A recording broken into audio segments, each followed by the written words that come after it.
The Baltimore Orioles were busy on the waiver wire late last week, picking up two catchers from the Cincinnati Reds as they search for Adley Rutschman's backup in 2023. I'll tell you more about Aramis Garcia and Mark Colsbury, plus talk about the two pitchers who the Orioles DFA'd to make room.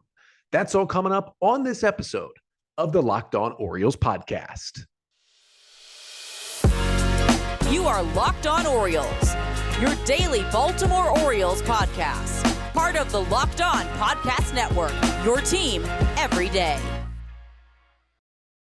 Hey there, Orioles fans. Today is Monday, October 17th, 2022, and welcome back in to the Locked On Orioles podcast, part of the Locked On Podcast Network, your team every day. As always, I'm your host, Connor Newcomb. And coming up on today's episode, we're going to break down a couple of roster moves that the Orioles made late last week as they claimed not one, but two catchers off waivers from the Cincinnati Reds, Aramis Garcia and Mark Kolozsvary, two guys who kind of sat in the number 2 and number 3 catcher roles at times for the Reds this year.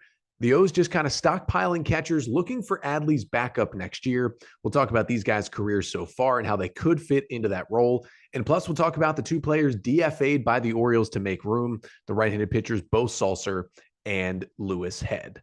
But that's all coming up on this episode of the Locked On Orioles podcast. Before we get there, though, just did want to thank you for making Locked On Orioles your first listen of the day. We're free and available on all platforms. Still got episodes Monday through Friday, 5 days a week coming out throughout the MLB postseason. Then we go down to 3 days a week through the offseason. But remember to stick with the pod. We'll be covering all of the Orioles offseason moves as hopefully they can add to this team this offseason. And as Mike Elias said, hopefully it will be liftoff heading into 2023. But we thank you so much for listening. If you could leave a 5-star rating and a review wherever you listen, that would be amazing. And make sure to like, comment, and subscribe right here on the Locked On Orioles YouTube page. But thanks again for making Locked On Orioles your first listen of the day. For your first listen today, we're jumping right into some roster moves that the Orioles made. They claimed two catchers and they DFA'd two pitchers off the 40-man roster. Now, free agency doesn't start till about a couple of weeks after the World Series ends, but you'll still see roster movement when it comes to claims and DFAs. And the O's have already been pretty busy. We saw them claim Jake Cave off waivers from the Twins last week. They DFA'd Jake Reed to make room. Reed was then claimed by the Boston Red Sox. And then a couple more claims made by the Orioles late last week.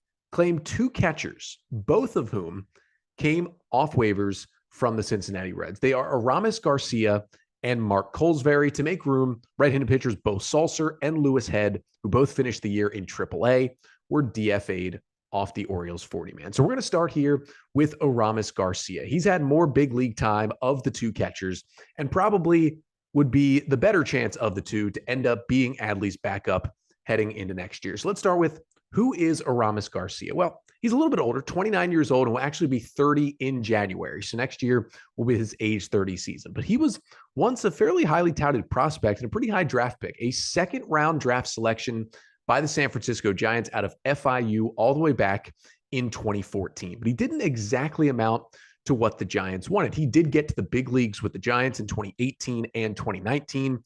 But of course, Buster Posey was there. He was never going to be more than a backup, and he just wasn't fitting the backup role that they wanted. So he has 65 plate appearances with the Giants in 2018, 46 plate appearances with San Francisco in 2019.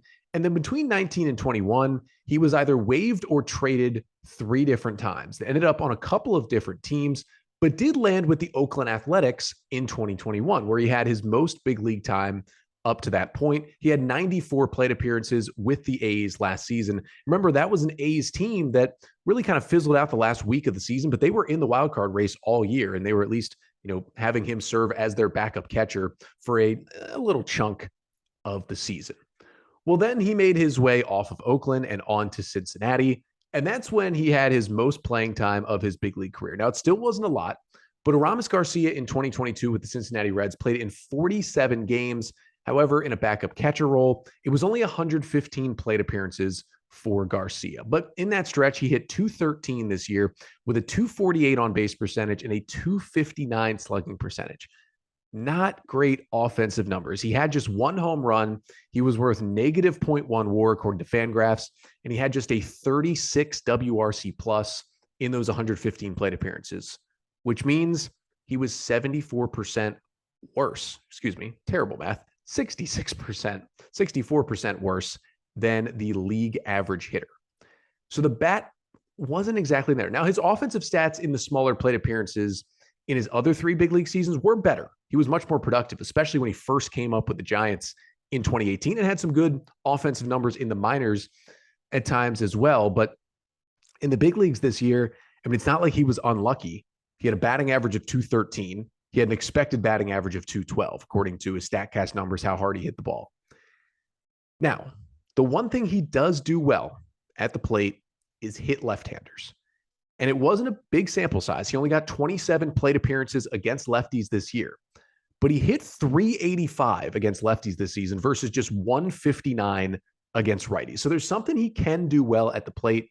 Garcia is a right-handed hitter, about 6'1", and of course a backstop behind the dish. But one thing he doesn't do well is work a walk. 34 strikeouts to just 3 walks in his 115 plate appearances. Basically, what we're going to tell you is the offense isn't why the Orioles claimed it. The defense is. Now, according to defensive runs saved, he was at 0, which would put him league average. But when you're only playing in 47 games, it's tough to get a big enough sample size to see those defensive numbers. But what I will say is he can and has played some first base as well, so he's a little versatile. And according to StatCast, he was in the 79th percentile in terms of catcher framing this season, which means he was in the top 21% of catchers in terms of framing ability in Major League Baseball in 2022. So I know he didn't get a lot of playing time, but he is known for his framing behind the plate. And that's what the O's are looking for in Adley's backup. They don't need a guy who really mashes the baseball because this guy is only going to start, I mean, at the very most, twice a week behind the plate, and usually probably just once a week behind the dish for the Orioles and be there in case there's an injury. What they had this year was Robinson Chirinos, great leader, great clubhouse guy, couldn't hit and was one of the worst defensive catchers in baseball and was actually the worst framing catcher in all of Major League Baseball this year. It's hurting the pitchers. You can't have that. So if you want to go with the cheaper options, maybe it's one of these waiver claim guys. Maybe it is Aramis Garcia, who's going to frame. He'll hit lefties a little bit, and you only play him once a week. Now, he's not arbitration eligible yet. He still has 3 options, so you can send him up and down in AAA, and he's going to be cheap in 2023. Now, again, the offense not there. And even in AAA this year, I mean, he didn't play much at all. In 2021 in AAA with Oakland, he had 124 plate appearances, had a 78 WRC plus. So even at the AAA level over the past couple of years, the offense has not been good for Garcia. His calling card is the defense, the fact that he can hit lefties just a little bit, and the pitch framing. And that's why the O's claimed it. And listen, this is something we're going to talk about later as well. But there's a good chance Garcia isn't even on the Orioles 40-man roster for the next month. But when you have players on your 40-man, like the pitchers like Lewis Head, who we'll talk about later, who was DFA'd to make room for Garcia, that you know are not going to survive the offseason, that you're going to DFA them at some point. If you see a player like Garcia come across the waiver wire, you have a chance to claim him and you think, well, we don't know that this guy is going to be on our roster in a month. But if we think there might even potentially be something there, and he could potentially end up as our backup catcher next year, you say, why not? We're going to DFA this other guy anyway. Why not just claim him now? And then we look deeper into him, see what the offseason work is like, see what his numbers look like even deeper, and then maybe you DFA him again. Who knows? But it's at least worth to take that chance. And the O's did that with Garcia. Just throw him in this mix with the potential Adley backups for 2023. You know, you've got Cam Gallagher, who they claimed off waivers from the Royals during the season, never played a big league game with the O's, but is still in the 40-man. You've got Anthony Bemboom, who the Orioles added to the 40-man roster at the end of the year, and now he is in that mix as well. I don't think Robinson Chirinos will be back. We'll see if the O's maybe want to bring Jacob Nottingham back as well. So you've got all those guys in the mix. Now you add Garcia as well, just trying to see who comes out on top. But it wasn't just Garcia. They actually added another catcher on the same day, on the same waiver wire, and from the same team. Yeah, they went out and got Mark Colsbury from the Reds as well. And coming up next, we'll talk about his profile, which includes much less big league time, but maybe a little more potential because it's a little bit younger and maybe, just maybe, could bring the O's even more in that backup position. But what the Orioles are basically trying to do, they're just trying to get a little protection in that backup spot for Adley, just in case he gets injured or when he just has to rest one day a week. They like somebody who can at least give them something, protect the lineup just a little bit, and protect the starting pitchers as well with those framing numbers. And speaking of protection, the best way to protect your home, well, that's Simply Safe, because the numbers, well, they don't lie. In the last decade, over 4 million people has chosen Simply Safe Home Security to protect their home. You don't earn the trust of that many people without doing something right. At Simply Safe, your safety is the only thing that matters. And that's really because they protect you with cutting-edge security technology powered by 24/7 professional monitoring agents who always have your back. And this is why it's so great. They've got advanced technology. You can control your system from your phone with the app. You can watch crystal clear HD live stream of your security cameras, or they have a wide variety of high-tech sensors they can put around your home as well. And they have your back at Simply Safe as well. Their agents, they'll call you the moment a threat is detected and dispatch police or first responders in an emergency, even if you're not home or you can't be reached. So to customize the perfect system for your home in just a few minutes, you can go to simplysafe.com/lockedonmlb. You'll save 20% on your Simply Safe security system when you sign up for an interactive monitoring plan, and you can get your first month free. So visit simplysafe.com/lockedonmlb to learn more. There's no safe like Simply Safe.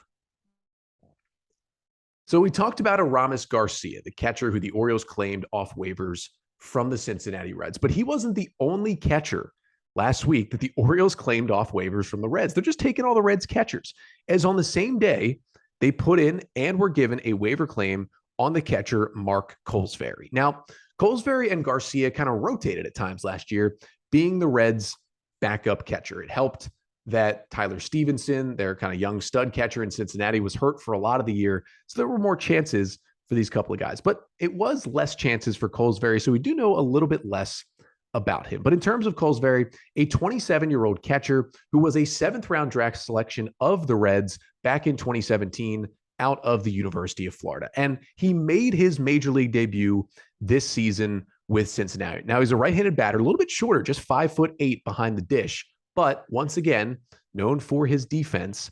And, we'll see if he can swing the bat a little bit. Now, he doesn't have nearly the amount of sample size and plate appearances in the big leagues that Aramis Garcia has. We were looking through Garcia's stats. I mean, he's got, almost 350 plate appearances in his career.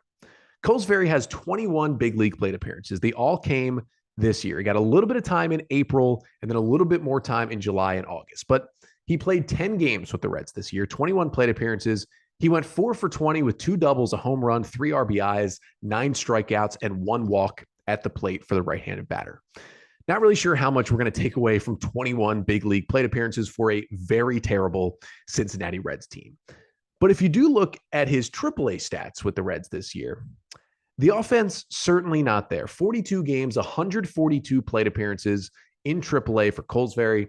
He hit just 168 with a 293 on base and a 294 slugging with 3 home runs. He had a 31% strikeout rate. Did have a 9% walk rate, which you like to see, but just a 64 WRC plus for Colesbury in AAA this season. Now, what we do know defensively is that the defense is what has gotten him up to the big leagues, at least for just those 10 games. We do know that in those 10 games, Baseball Savant and StatCast graded him as an above average framer in those 10 games he played in Major League Baseball this year.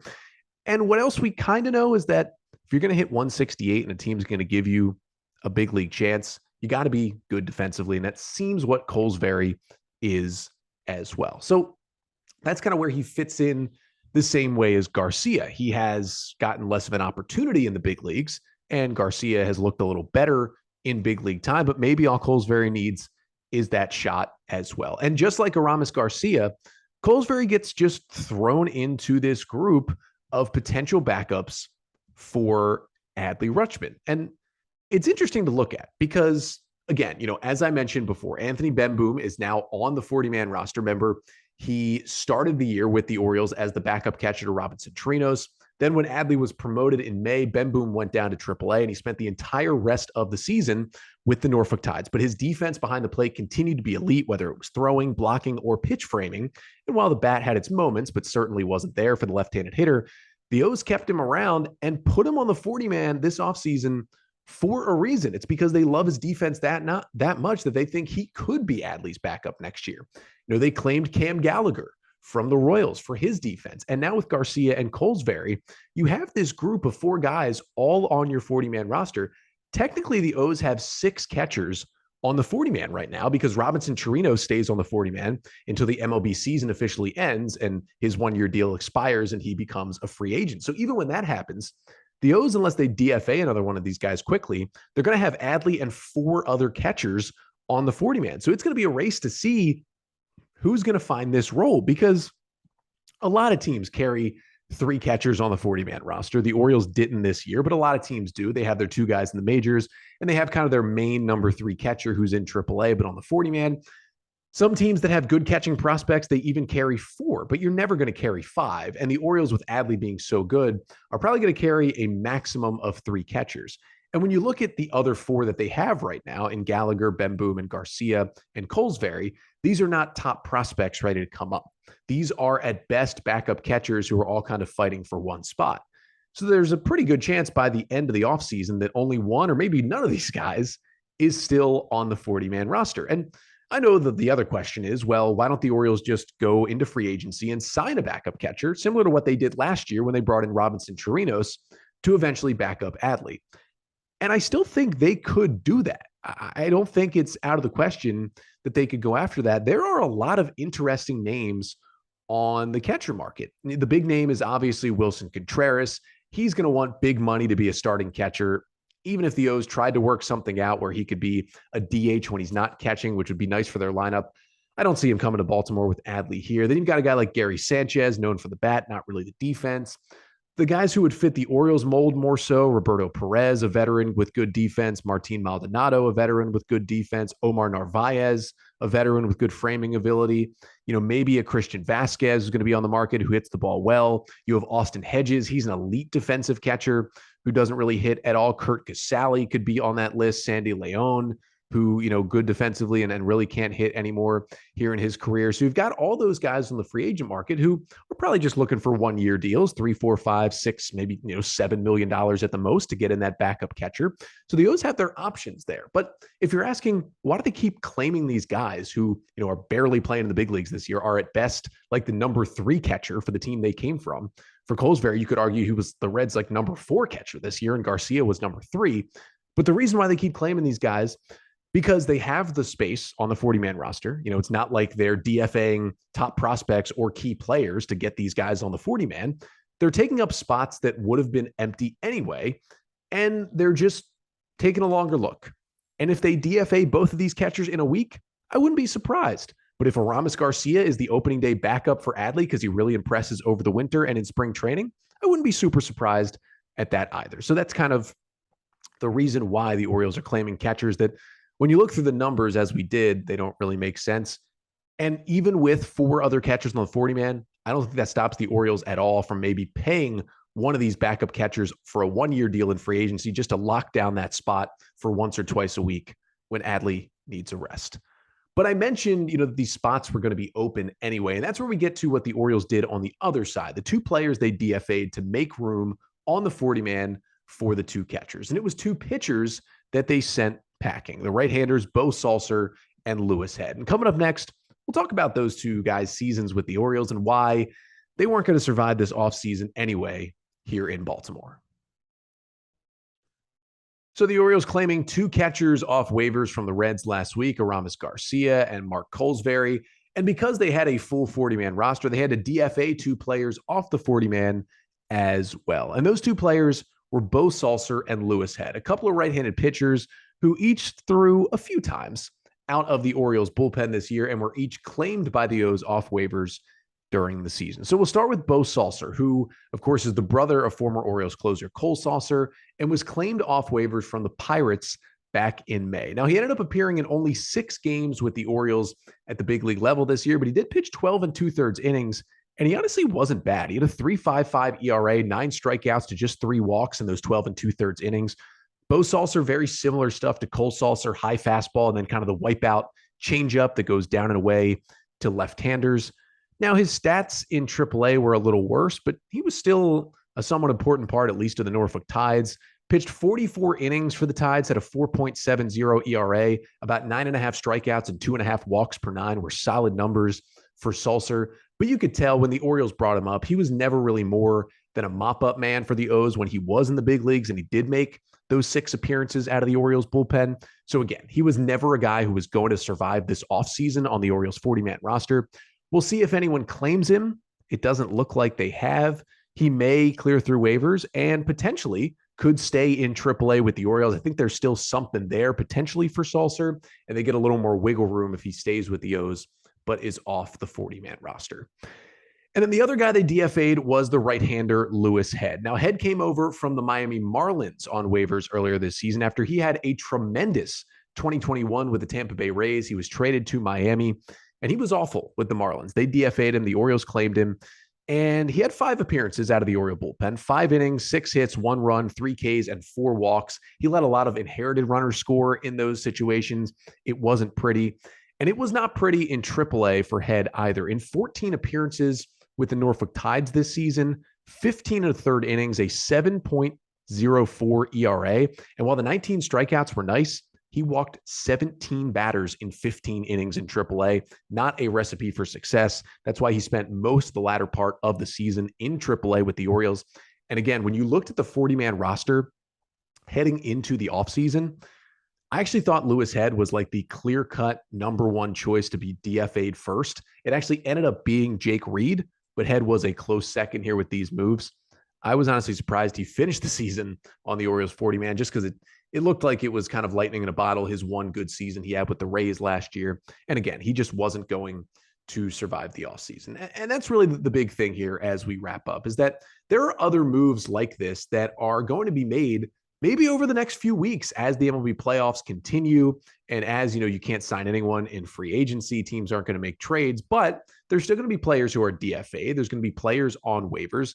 Eve Rosenbaum, who actually did a really good interview over at Fangraphs Audio, if you want to go check that one out, really dug deep into the waiver process and, you know, how the Orioles approach it every single day when they check that waiver email to see who's there. It was actually a really nice listen over at Fangraphs Audio, so make sure to go check that one out. But the O's are going to do this every single day. And as you look down this current 40-man roster for the Orioles, I think, you know, 3 of the easiest calls have already been DFA'd, and Sulser and Head and Jake Reed, but there's other guys there who could potentially be on the chopping block as well. I mean, you know, you look at a guy like Yusniel Diaz, you know, how much longer will the Orioles hold on to him? You look at some guys who will become free agents and will come off the 40-man.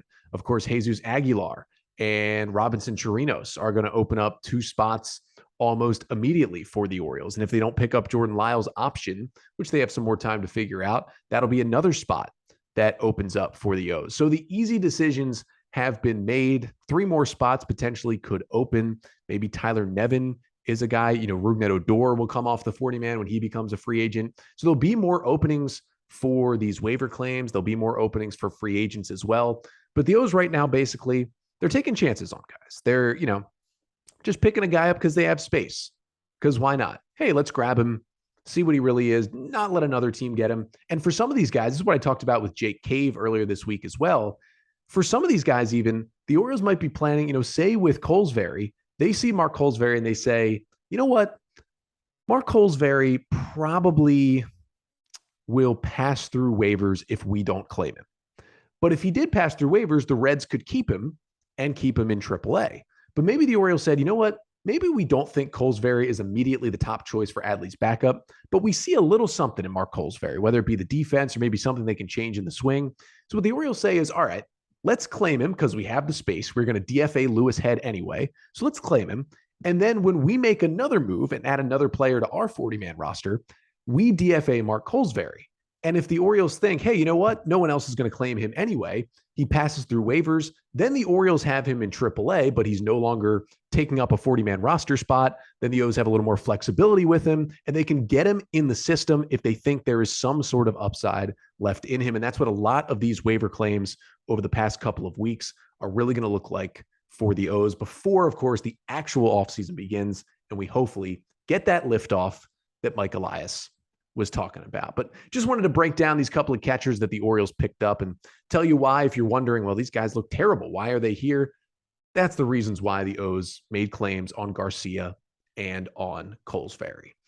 We'll be back here on the podcast tomorrow, getting back to our 2022 Orioles season review series, going player by player, talking about their 2022 seasons and talking about how they fit into this Orioles team heading into 2023. And coming up tomorrow, we've got a very fun episode coming your way. Maybe the most electric player on this Orioles team at times this season was Jorge Mateo. He went for months when he was the worst hitter in baseball. He went for months when he was a great hitter and one of the most fun players to watch. He also led the American League in stolen bases. He might win a Gold Glove. But where the heck does he fit into this Orioles team moving forward? We're going to try to answer that question with Zach Goodman of the Bat Around coming up on tomorrow's episode. But until then, I'm Connor Newcomb, and this has been the Locked On Orioles podcast, part of the Locked On Podcast Network. Your team every day.